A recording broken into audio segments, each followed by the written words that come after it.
আপনি হতাশ হয়েছেন, কোরআন খুলবেন, দেখবেন আল্লাহ বলেছেন লা তাহজান, হতাশ হয়েও না।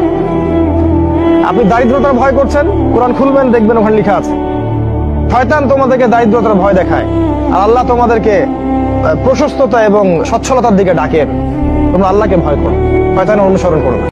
এই দুনিয়ার সুখ আনন্দকে নষ্ট করে দেয় বার্ধক্য। মানুষ বুড়ো হতে চায় না। ভারতের একজন ধনকুবের আছে, নাম শুনেছেন না, মুকেশ আম্বানি। ওনার স্ত্রী নীতা আম্বানি, আমি একটা নিউজে দেখলাম, তিনি গোল্ড ওয়াটার খেয়েছেন। এক বোতল গোল্ড ওয়াটারের দাম মোস্ট লাইকলি $60,000। এক বোতল গোল্ড ওয়াটার। কেন? এটা খেলে বার্ধক্যের ছাপ নাকি চেহারায় লাগে না।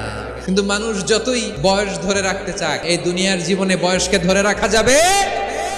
দেখবেন যে দাড়ি যার একটু সাদা হয়ে গেছে, কত ভাবে ওইটার একটু লুকিয়ে রাখার ট্রাই করে, আছে না নাই? হ্যাঁ, এটারে কলব দেয়, এটার কেউ মেহেদি দেয়, এই যে পাকতেছে এইখানে পাকতেছে। এখন দেখবেন যে অনেক শ্যাম্পু বের হয়েছে, অ্যান্টি এজিং শ্যাম্পু, ক্রিম বের হয়েছে, ক্রিম, অ্যান্টি এজিং ক্রিম। এটা বলে অ্যাট্রাকশন লাগায়, যেটা মাখলে মানুষ আর বুড়ো হয় না। এ তো আজ থেকে 5 বছর আগেও তো কুচকুচে দাড়ি ছিল, চুল ছিল, রং ধরা যৌবন জং ধরে শেষ। এই তো জীবন। This is the circle of life. জান্নাতে গেলে অমর হওয়া যাবে। তোমরা চির যুব